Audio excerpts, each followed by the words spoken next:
오늘은 하나님의 거룩하심에 대해서 함께 묵상해 보십시다. 다윗이 지금 이스라엘의 왕위에 올랐어요.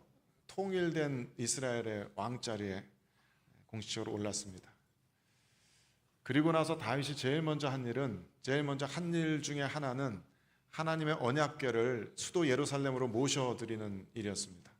이 오늘 본문과 병행 구절이 역대상 13장에서 15장까지 나오는데, 거기에는 다윗이 자기 궁전 짓기도 전에 여호와의 언약궤부터 모셔드렸다라고 그렇게 쓰고 있어요.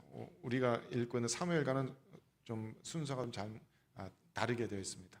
어쨌든 다윗이 왕위에 오르자마자 나라를 여러 가지로 좀 정비해야 될 것도 많고 계획 세워야 될 것도 많고 사람들 세워야 될 일도 많을 텐데, 가장 먼저 한 일 중에 하나는 여호와의 언약궤를 모셔오는 일이다.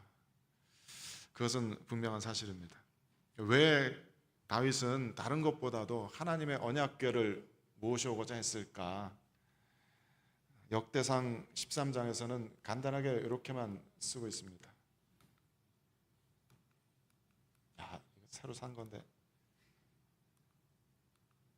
읽어봅시다. 시작.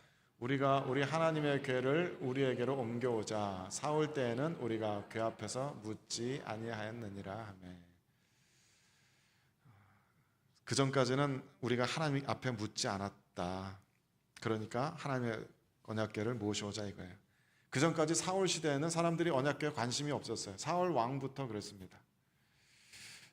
그 이전에 사울 왕 때는 사람들이 하나님의 임재를 그렇게 구하지는 않았던 것 같아요. 몇 주 전인가 설교한 것처럼 사람들은 그냥 하나님의 능력만 구하면서 하나님의 능력만 이용해 먹는, 하나님을 도구화하는 데 더 익숙했던 사람들이었습니다. 사울도 마찬가지였고요. 하나님의 언약궤를 가까이 모셔드리기보다는 전쟁터에 나가서 언약궤가 있으면 혹시 우리가 이기려나? 그리고 전쟁터에서 한번 언약궤를 찾았던 적은 있지만 그 외에는 하나님의 언약궤를 찾지 않았어요. 아마 하나님의 언약궤 전쟁에 가지고 나갔다가 그래도 블레셋에게 지고 그 언약궤 뺏겼던 그런 기억이 있어서 그랬는지도 모르겠습니다. 하지만 다윗은 달랐죠. 다윗은 지금 자기가 무슨 일을 하고 있는지를 알았어요. 다윗이 지금 다스리는 나라는, 다윗이 지금 세워나가야 되는 나라는 하나님의 나라라는 것을 알았습니다. 자기가 이 백성들 모은 것도 아니고 자기가 이들을 통해서 나라를 세운 것도 아니라는 것을 알고 있었어요. 하나님께서 이 백성들을 불러 모으셨고 하나님께서 이 백성들을 가나안까지 인도하셨고 하나님께서 이들을 통해서 하나님의 나라를 세우고 계신다는 것을 알고 있었기 때문에 다윗은 자기는 그냥 하나님의 대리자로서 하나님의 나라를 통치하는 사람이라는 것을 알고 있었어요. 그러니까 이 온 나라가 하나님의 나라니까 그 중심부 되는 수도 예루살렘에 하나님의 임재를 상징하는 언약궤가 있는 것은 다윗에게 너무나 당연한 것처럼 느껴졌던 겁니다.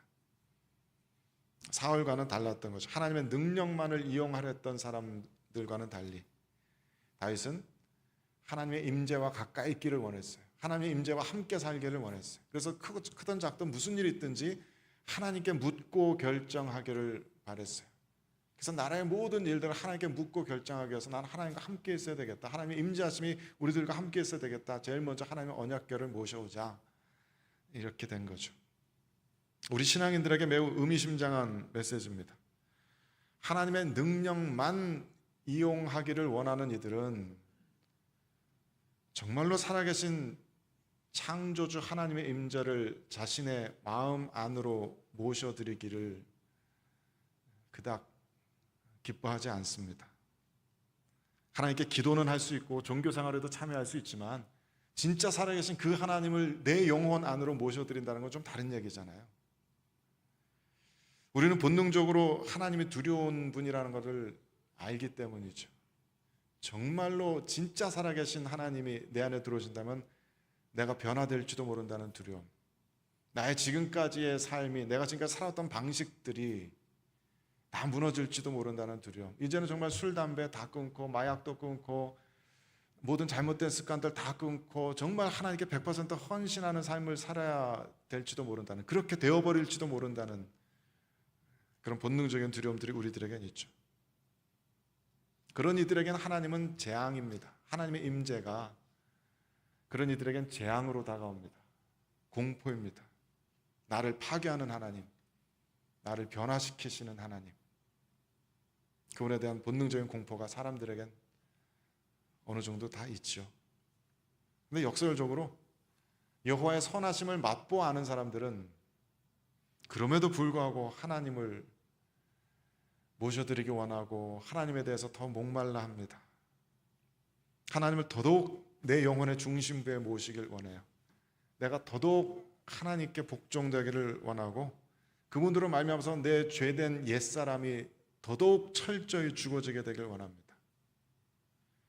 나의 자아가 완전히 죽어지는 것을 감수하고서라도, 아니 오히려 나의 자아가 죽어지기를 소망하며 참된 성도들은 하나님의 임재를 더더욱 간구합니다. 그래서 그런 이들은 하나님이 두려운 분이라는 하나님에 대한 경외감의 감각이 있으면서도 하나님을 점점 더 내 삶의 중심부에 모셔드리려 하고 또 그렇게 기도하는 거예요. 내 영혼을 성령 충만한 은혜로 채워주옵소서. 제 안의 모든 죄악들을 불살라 주옵소서. 저를 더더욱 충만케 하시고 변화되게 하시고 그리스도 닮은 모습 되게 하옵소서. 계속 그렇게 기도하는 거예요. 이 양쪽 극단 사이에 그 중간도 가능할까요? 중간 정도로만 하나님을 원하는 이들도 있을까요? 하나님의 임재하심 앞에 가까이 나아가고는 싶지만 나의 지금까지의 삶의 방식들, 지금까지 나의 존재가 전혀 망가지지 않고 이거 그대로 간직한 채 하나님의 임재하심 앞에 나아가는 것도 가능할까요? 내 자아가 완전히 죽어질 정도로는 아니지만 그래도 조금 더 좋은 성도가 되기를 바라는, 술, 담배, 마약, 잘못된 죄된 습관들 다 끊고 지나치게 거룩해져서 삶을 완전히 하나님 앞에 드리는 그 정도까지는 원하지 않지만 그래도 하나님을 조금 더 알고 싶고 하나님께 조금 더 가까이 다가가는 그런 것도 가능할까요? 많은 종교인들이 그런 걸 바라겠지만 성경을 보면 그런 건 불가능한 것 같습니다. 그건 진짜 하나님을 만나는 게 아니든지 내가 정말로 깨어지는 게 아니든지 둘 중에 하나인 것 같아요. 오늘 본문 말씀이 우리들에게 전달하시는 메시지 중에 하나는 그겁니다. 정말로 살아계신 하나님과 맞닥뜨리는 이들은 어떻게든 죽습니다. 어떻게든 죽음을 경험합니다. 죄 많은 우리들에게 다시는 그 전으로 돌아갈 수 없는 결정적인 변화를 만들어냅니다. 그 주제를 가지고 말씀을 다시 한번 봅시다. 웃사라는 사람이 어떻게 죽었는지 다시 한번 살펴볼게요.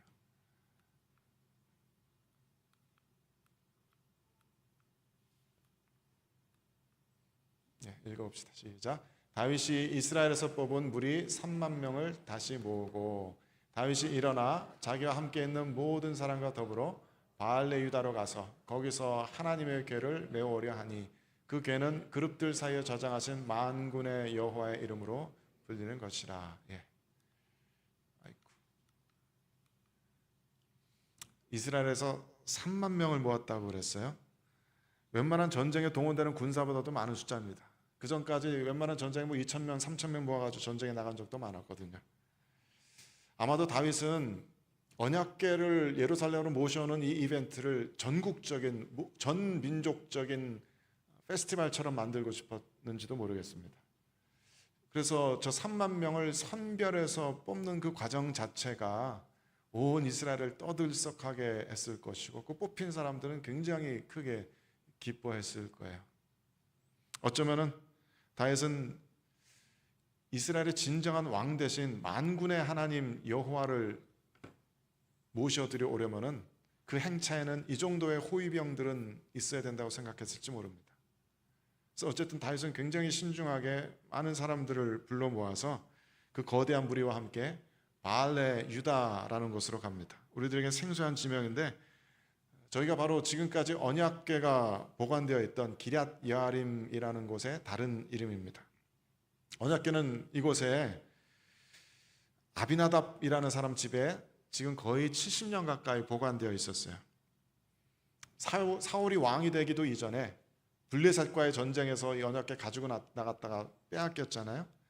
그렇다가 이 블레셋 사람들이 언약궤를 가지고 오면서 너무 큰 재앙들이 자꾸 일어나니까 전염병이 돌고 사람들이 죽고 그러니까 이것은 우리들에게 재앙이다 싶어서 언약궤를 다시 돌려보냈고, 그때부터 저 기럇 여아림 아비나답의 집에 언약궤가 보관되어 있었습니다. 그리고서 사울 왕의 시대가 시작되고 사울 왕의 시대가 끝나고 다윗이 왕이 오르고 통치 초기 때니까 근 70년 가까이 세월이 지났습니다. 아비나답이라는 사람은 아마 이미 죽었거나 너무 늙어서 이 하나님의 언약궤를 운반하는 일에 직접 뛰어들기는 힘들었을 거예요. 그래서 그 아들 우사와 아효라는 사람이 대신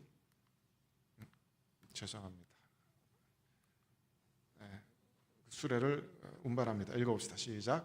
그들이 하나님의 궤를 새 수레에 싣고 산에 있는 아비나답의 집에서 나오는데 아비나답의 아들 우사와 아효가 그 새 수레를 보니라. 이들이 정성스럽게 준비한 것 같죠. 새로운 수레를 만들고 거기에 하나님의 언약궤를 놓고서 아비나답의 집에서부터 운반을 하고 있습니다. 그런데 사실은 이 짧은 한 구절에도 잘못된 일이 너무 많아요. 민수기 4장 15절 말씀 보면은 이 언약궤는 아무나 옮길 수 있는 것이 아니고 레위 지파 사람들 중에서도 고핫 자손의 사람들만 언약궤를 운반하도록 되어 있습니다. 하지만 그 고핫 자손 사람들도 이 성물을 직접 손대서 만질 수는 없었어요. 그래서 이들은 언약궤 긴 봉을 채를 꿰어서 어깨에 메고서 이렇게 가게 되어 있죠. 손대면 안 되는 겁니다. 그런데 이 우사와 아효는 레위 지파 사람이 아닌 것 같아요. 고핫 자손은커녕 레위 지파도 아닌 것 같아요. 성경 어디에서도 이 사람들이 레위 지파라는 이야기가 없습니다. 이 사람들이 기럇 여아림이라는 곳에 살고 있는데 이 지역이 유다 지파 사람들의 땅 그리고 베냐민 지파 사람들의 땅 경계쯤 되는 곳이거든요. 그러니까 아마도 이 사람들은 유다 지파거나 베냐민 지파 사람들이었을 겁니다. 그래서 저 사람들이 언약궤를 운반한다는 것도 틀렸고, 게다가 이들은 언약궤를 수레에 실었다 그랬어요. 이것도 율법에 어긋나는 일이라 그랬죠. 분명히 고핫 자손들이 어깨에 메고서 그것을 움직이게 합니다. 수레에 메고서 언약궤 운반하는 것은 이 사람들 아마 블레셋 사람들한테 배웠을 거예요. 블레셋 사람들이 그 70년 전에 언약궤 빼앗았다 다시 돌려보낼 때 수레에 실어가지고 돌려보냈거든요. 그게 이스라엘 사람들이 본 마지막 언약궤 운반하는 모습이었던 거예요. 하나님의 말씀에 분명히 규정되어 있음에도 불구하고 이들은 하나님의 말씀은 알지 못하고 혹시 그것을 까먹고 그걸 생각하지 못하고 그냥 사람들이 전에 그랬으니까 사람들이 이렇게 하니까 따라서 그렇게 한 겁니다. 그리고 물론 결정적인 실수는 언약궤에 손을 댔다는 거죠. 읽어봅시다. 시작. 그들이 나곤의 타작마당에 이르러서는 소들이뛰므로 우사가 손을 들어 하나님의 궤를 붙들었더니 여호와 하나님이 우사가 잘못함으로 말미암아 진노하사 그를 그곳에서 치시니 그가 거기 하나님의 궤 곁에서 죽으니라.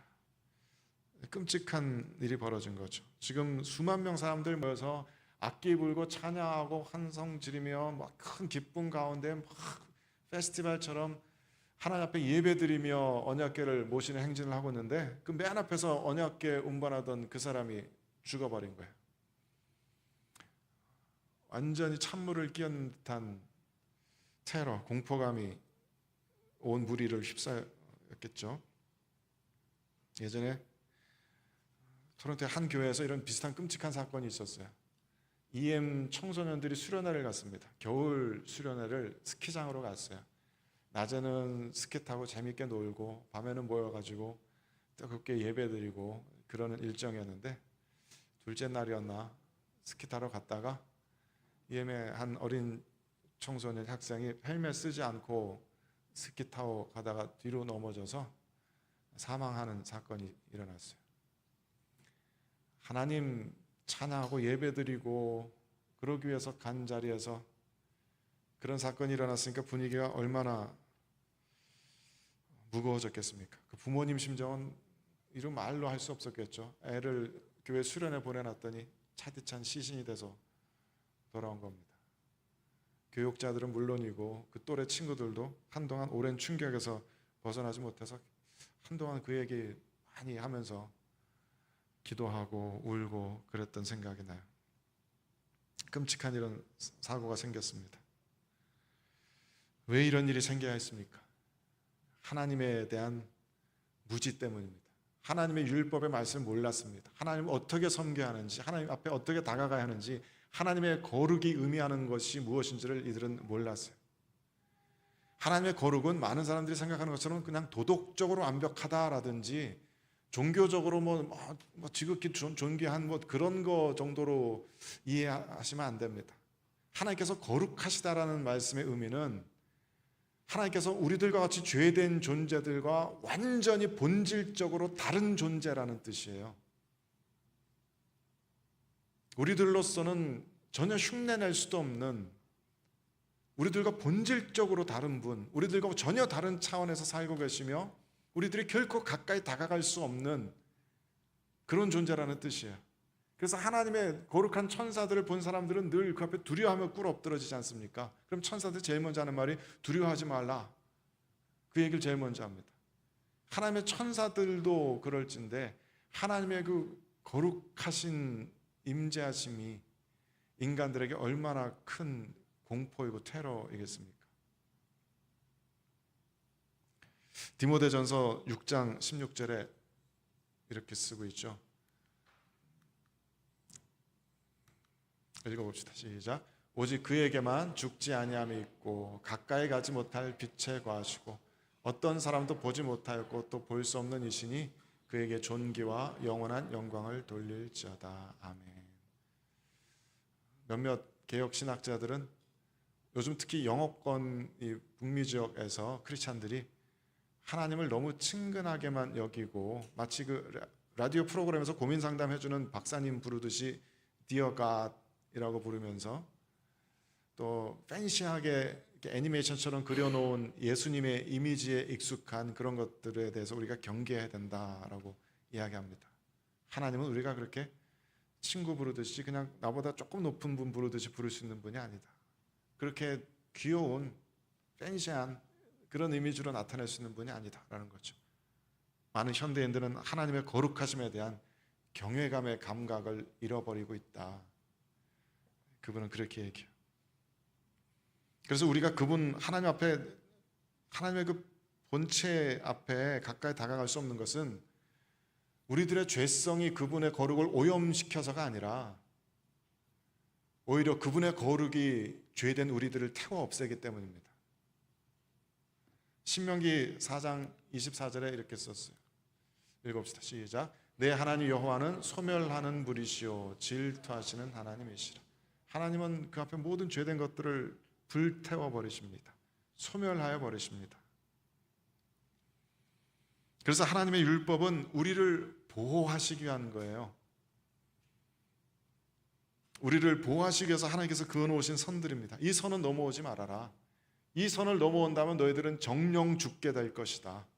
너희들은 죽음으로써 그 죄값을 치러야 될 것이다 라고 선 그어놓으신 것이 하나님의 율법입니다. 오늘 본문의 사건에서 이스라엘 사람들은 그 하나님의 율법에 대해서 무지했어요. 하나님께서 어디다 선을 그어놓으셨는지, 우리가 어느 선을 넘어가면 안 되는지, 우리가 어느 정도까지를 지켜야 되는지를 몰랐어요.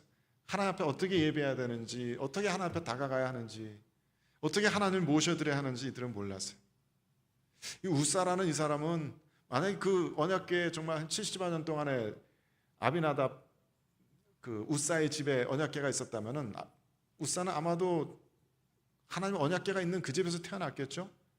그 집에서 자랐을 겁니다. 아침 저녁으로 하나님의 언약궤가 모셔져 있는 것을 흘끔흘끔 쳐다보면서 살았을 겁니다. 아마도 그 익숙함이 하나님의 거룩함에 대한 경외감의 감각을 잃어버리게 했는지도 몰라요. 다윗도 하나님의 거룩이 이토록 두려운 것이라는 사실을 이때 처음 경험했을 겁니다. 그 이전까지 다윗에게 하나님은 나를 도와주시는 분이셨거든요. 나에게 힘이 되어주시는 분, 나에게 소망과 용기를 주시는 분, 나의 산성과 방패 되시는 분이셨거든요. 다윗이 어려서부터 목동으로서 양치다가 곰과 사자와 싸워야 할 때 주님께서 나를 지켜주셨고, 골리앗과 전쟁을 벌일 때도 나에게 힘이 되어주셨고, 사울 왕에게 쫓겨날 때 나의 방패와 산성이 되어주셔서 나를 보호해 주셨고, 나를 이렇게 이스라엘 왕위의 높은 자리까지 올려주시는 고마우신 분, 그것이 다윗이 바라보는 하나님이었을 거예요. 그래서 이토록 두려우신 하나님의 거룩하신 임재를 경험하고서 다윗은 이제 이렇게 고백하게 됩니다. 읽어봅시다. 죄송합니다. 읽어봅시다. 시작. 다윗이 그날에 여호와를 두려워하여 이르되 여호와의 괴가 어찌 내게로 오리요 하고. 이제 다윗은 여호와를 두려워합니다. 여호와의 괴가, 하나님의 언약궤가 나에게 온다는 것은 안 되는 일이구나 탄식하듯 내뱉습니다. 이 고백은 이사야 선지자가 환상 가운데 하나님의 보좌를 직접 목격하고서 내뱉은 탄식 같은 이런 고백과 같은 성질의 고백이죠. 읽어봅시다. 시작. 그때 내가 말하되 화로다 나여 망하게 되었도다. 나는 입술이 부정한 사람이요 나는 입술이 부정한 백성 중에 거주하면서 만군의 여호와의 신 왕을 베었음이로다 하였더라. Who is me? 이것이 하나님의 거룩하신 임재하심과 맞닥뜨린 이사야의 입에서 나는 탄식입니다. 부정한 죄인에게 하나님의 임재는 재앙과도 같다는 것을 이사야는 잘 알고 있었어요. 하나님의 임재와 맞닥뜨린 이들은 어떻게든 죽습니다. 이제 이사야는 다시는 이전으로 돌아갈 수 없을 거예요. 그렇게 죽었다라고밖에 표현할 수 없을 정도로 그 삶 가운데 다시는 돌이킬 수 없는 변화가 일어나는 겁니다. 베드로도 이렇게 고백한 적이 있죠. 예수 그리스도 안에서 신성을 발견하고 나서 베드로는 이렇게 고백합니다. 읽어봅시다. 시작. 시몬 베드로가 이를 보고 예수의 무릎 아래 엎드려 이르되 주여 나를 떠나소서 나는 죄인이로소이다. 베드로는 예수 그리스도의 신성을 발견하고 이분이 하나님이시구나 라는 것을 발견하고서 그 앞에 꿇어엎드려서 부르짖습니다. Go away, go away from me. 나를 떠나소서. 저리 가세요. 저는 더러운 자입니다. 어떻게 나 같은 죄인 곁에 가까이 오세요? 어떻게 나 같은 자가 거룩하신 주님과 함께 있을 수 있습니까? 그건 합당하지 못합니다 라고 베드로는 울부짖는 거예요. 하나님의 거룩하신 임재하심 앞에 자신의 추하고 더러운 것이 즉각적으로 느껴지면서 베드로는 그 경외감에 사로잡힙니다. 저는 때로 이런 말씀들 묵상하면서 내가 지금까지 하나님을 만났다고 했던 말들은 정말 옳은 말일까 생각해 보곤 해요. 성경 속에 이런 말들 묵상할 때마다 나는 정말 하나님을 만난 것일까? 의심스러워져요. 내가 정말 진짜 살아계신 그 하나님을 만난 것이라면 왜 나는 아직도 이렇게 죄 가운데 살며 이 수많은 죄악의 유혹들을 받으며 아직도 이렇게 부족하고 연약한 걸까? 하나님 앞에 회심하면서 엎드렸던 그 단 한 번의 만남으로 충분했던 걸까? 나는 계속해서 하나님을 만나고 계속해서 깨어지고 계속해서 죽어져야 하는 것이 아닐까? 이 앞에서 이렇게 하나님의 말씀을 설교하는 자로서 너무나 두렵게 느껴질 때가 있어요. 나는 하나님을 올바로 알고 있는 것일까? 사람이 하나님 앞에 가까이 나아갈 수 있는 방법은 성경에 의하면 딱 두 가지뿐입니다. 하나는 율법입니다. 율법 그대로 지키는 겁니다. 하나님께서 선 그어놓으신 거 하나도 밟지 않고 그 안에서만 철저하게 하나님 앞에 나아가는 겁니다. 그래서 한 장 넘겨주시겠어요? 그 다음 구절들 보면은 똑같은 하나님의 언약궤가 우사에게는 재앙이었던 하나님의 언약궤가 오벳 에돔의 집에서는 복으로 다가옵니다. 읽어봅시다. 시작. 다윗이 여호와의 궤를 옮겨 다윗성 자기에게로 메어가기를 즐겨하지 아니하고 가드 사람 오벳 에돔의 집으로 다음 장 넘겨주세요. 계속 읽어봅시다. 시작. 여호와의 교회가 가드 사람 오벳 에돔의 집에 석 달을 있었는데 여호와께서 오벳 에돔과 그의 온 집에 복을 주시니라. 차이점이 뭔가요? 이 뒤에 역대기에 보면은 오벳 에돔은 레위 사람입니다. 고핫 자손입니다. 하나님의 교회를 모실 수 있는 자격이 하나님께로부터 부여된 사람입니다. 그래서 이 사람은 나중에 다윗의 찬양대원으로 섬기고 성전 문지기로 섬기는 이름들 가운데 이 이름이 나와요. 이 사람은 하나님의 언약궤를 어떻게 다뤄야 하는지 알고 있었을 겁니다. 레위 사람이니까. 이렇게 율법 안에서 하나님께서 그어놓으신 선 안에서 하나님 앞에 나아가는 자, 하나님을 모시는 자에게 하나님은 복이 되십니다.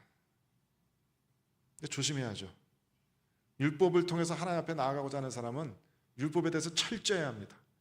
완벽해야 합니다. 그 수많은 율법들 중에 한 가지도 어겨서는 안 됩니다. 단 한 번이라도 실수해서는 안 됩니다. 오벳 에돔도 짧은 시간이지만 짧은 시간이기 때문에 저렇게 하나님께 복받고 하나님과 동행할 수 있었을 겁니다. 일평생 저렇게 모셔야 한다면 언제 어디서 실수하게 될지 모를 일이죠. 그때는 오벳 에돔에게도 하나님의 임재가 재앙이 될 겁니다. 그래서 하나님께서는 율법에 대해서 우리가 완전할 수 없다는 것을 아시기에 우리들에게 예수 그리스도를 주셔서 하나님께 나아갈 수 있는 또 하나의 길을 열어주십니다. 다음 장 넘겨주십시오. 읽어봅시다. 시작. 그러므로 형제들아 우리가 예수의 피를 힘입어 성소에 들어갈 담력을 얻었나니 그 길은 우리를 위하여 휘장 가운데로 열어놓으신 새로운 살 길이요 휘장은 곧 그의 육체니라. 우리가 성소로 하나님의 임재하심 앞으로 들어갈 담력을 얻었다. 그것이 굉장히 우리들에게 이런 담력을 필요로 하는 일이다라는 성경 말씀, 바로 그런 컨텍스트에서 나오는 말입니다. 하지만 예수 그리스도 안에서 하나님의 임재하심 앞으로 나아가는 것도 그 원리 자체는 동일해요. 예수님 안에서 예수님과 함께 예수님을 옷 입고 하나님 앞에 나아가는 자도 여전히 죽게 될 겁니다. 그 옛사람이 죄된 본성이 죽게 되는 것을 경험할 거예요. 예수 그리스도 안에 머물러 있는 모든 시간 동안에 우리들의 죄된 본성들은, 죄된 습관들은, 죄된 본성들은 계속해서 죽게 될 겁니다. 하나님의 거룩하신 임재하심은 우리들의 죄된 본성과 함께 있을 수 없으시거든요. 다만 그리스도 안에 있는 사람들은 그 죄된 본성이 죽고 죄된 자아가 죽고 예수 그리스도 인해서 부활의 생명을 살아가게 되는 것뿐입니다. 로마서 6장 8절 9절 말씀 함께 읽어볼까요? 시작. 만일 우리가 그리스도와 함께 죽었으면 또한 그와 함께 살 줄을 믿노니 이는 그리스도께서 죽은 자 가운데서 살아나셨음에 다시 죽지 아니하시고 사망이 다시 그를 주장하지 못할 줄을 알미로라. 그것이 우리들의 영혼의 부활, 첫 번째 부활인 거죠. 그러니까 아까 드렸던 질문으로 다시 돌아가서 한 중간쯤에서 나의 자아도 죽지 않고 하나님을 만나는 일은 결코 일어나지 않을 겁니다. 하나님 앞에 나아가고자 하는 이들은 어떤 식으로든 죽음을 각오해야 할 겁니다.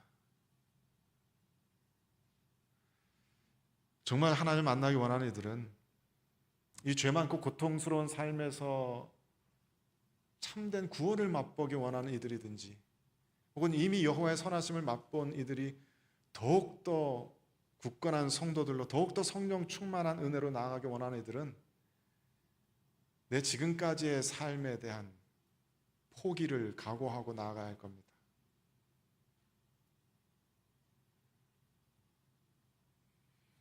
특별히 주님의 선하심을 이미 경험해서 주님의 은혜 가운데 살아가는 이들은 이 하나님의 거룩에 대한 그 경외감을 잃지 말아야 되겠습니다.